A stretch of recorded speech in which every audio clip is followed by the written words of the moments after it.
Ya, halo teman-teman, kita berjumpa kembali ya di Rayudi Channel. Apa kabar teman-teman? Kita doakan selalu biar diberikan kesehatan yang sesehat-sehatnya, amin. Dilancarkan juga ya segala aktivitas teman-teman semuanya, dimudahkan rezekinya, amin.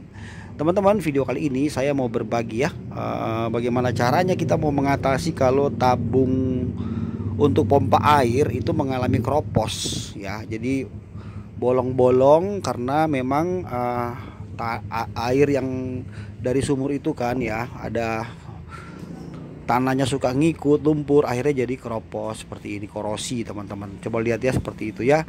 Nah, ada beberapa cara kita bisa mengatasi hal ini ya teman-teman. Ini pompa airnya jet pump ya, Shimizu.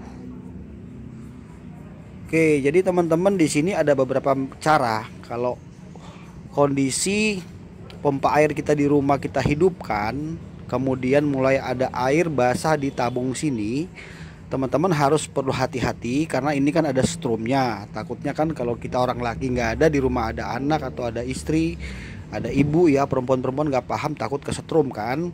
Jadi kalau udah mulai ada air gitu ya, jangan di tunda-tunda teman-teman. Nah, beberapa cara ini bisa kita lakukan. Misalnya kalau untuk darurat saja, seperti teman-teman lihat di sini ya, ini tuh sebelumnya sudah pernah dipakaikan lem besi ya. Jadi bisa pakai lem besi itu, tapi sifatnya hanya sementara teman-teman. Paling waktunya sekitar 2 atau 3 bulan dia bisa bertahan ya. Itu pun juga kita harus membersihkan terlebih dahulu permukaan itu, baru kita bisa melakukan pengeleman ya.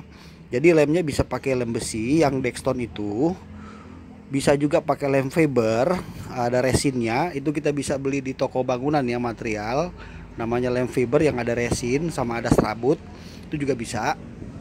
Tapi kalau untuk cara-cara seperti itu tidak bisa bertahan lama. Nah, jadi solusinya adalah teman-teman cukup bongkar dulu aja ya. Atasnya ini kan ada motornya nih, motor untuk penggerak pompa airnya kan. Ini kan hanya tabungnya saja yang sudah saya lepas ya. Ada beberapa baut yang kita buka untuk memisahkan antara dinamonya itu, motor mesinnya, dengan si tabung ini.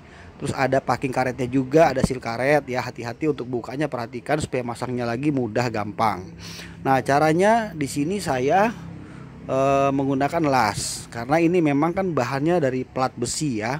Jadi kita bisa melakukan dengan cara seperti ini. Kita bisa ngelas teman-teman bagian-bagian yang bolong ini menggunakan las asetelin atau las karbit. Nah, kalau teman-teman kan pasti di rumah mungkin nggak punya ya. Jadi kita bongkarin dulu aja si pompa airnya ini, kita pisahkan dari dinamonya itu, hanya tinggal menyisakan tabung seperti ini. Terus nanti kita bawa cari ke tukang yang ada las karbitnya atau las asetelin. Bukan las listrik ya teman-teman. Kalau las listrik nggak bisa karena ini bahannya tidak setebal. Kalau las listrik itu kan harus agak tebal, 3-4 mili. Ini kan hanya 1 mili saja tebal si tabung ini, dibikin tabung plat bulat gitu ya. Nah, kita kerok dulu di sini bagian sisa-sisa lemnya seperti ini ya. Kemudian nanti kita adakan pengelasan. Nah, untuk informasi buat teman-teman, tabung seperti ini itu ya, Shimizu, Sanyo itu ada yang jual baru.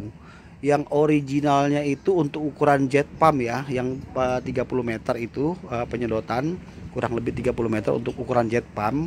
Itu harga baru tabungnya ini sekitar 350 sampai 400 ribu ya. Itu yang originalnya bawaannya.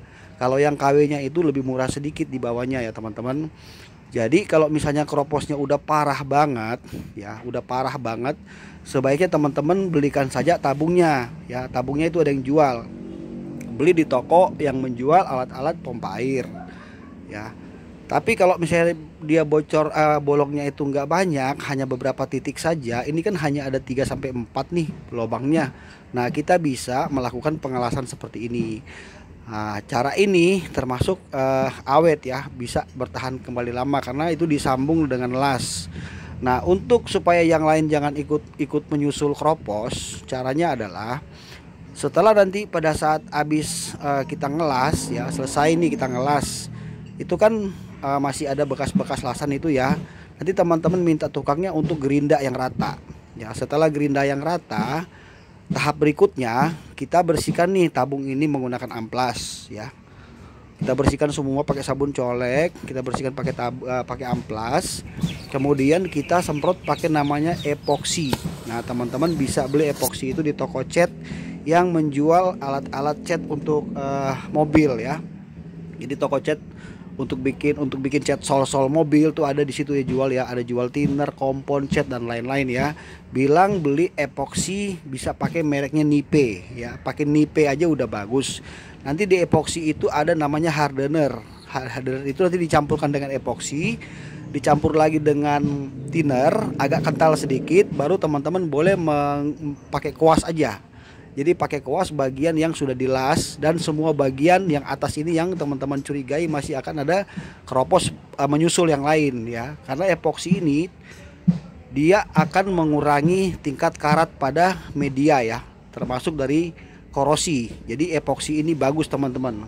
Nah, itu kalau supaya awet, jadi epoksi dulu ya. Habis epoksinya sudah kering sekitar 1 hari, kurang lebih 2 kali 24 jam lah, 2 hari lah ya. Epoksi itu warna abu-abu boleh apa saja, yang penting ada hardryernya, ada hardenernya. Nah, ini kan hasilnya lasan seperti ini. Kita gerinda yang rapi, amplas pakai air sama sabun. Baru tahapan selanjutnya epoksi, campur epoksi dengan hardenernya. Begitu 2 hari atau sehari sudah kering banget, baru timpa cat warna putih, boleh menggunakan pilok putih teman-teman. Nah, jadi demikian kita mengatasi tabung yang keropos. Caranya bisa dilem, dan paling awet caranya itu dilas. Semoga video ini bermanfaat buat teman-teman semuanya. Terima kasih sudah menonton, jangan lupa subscribe.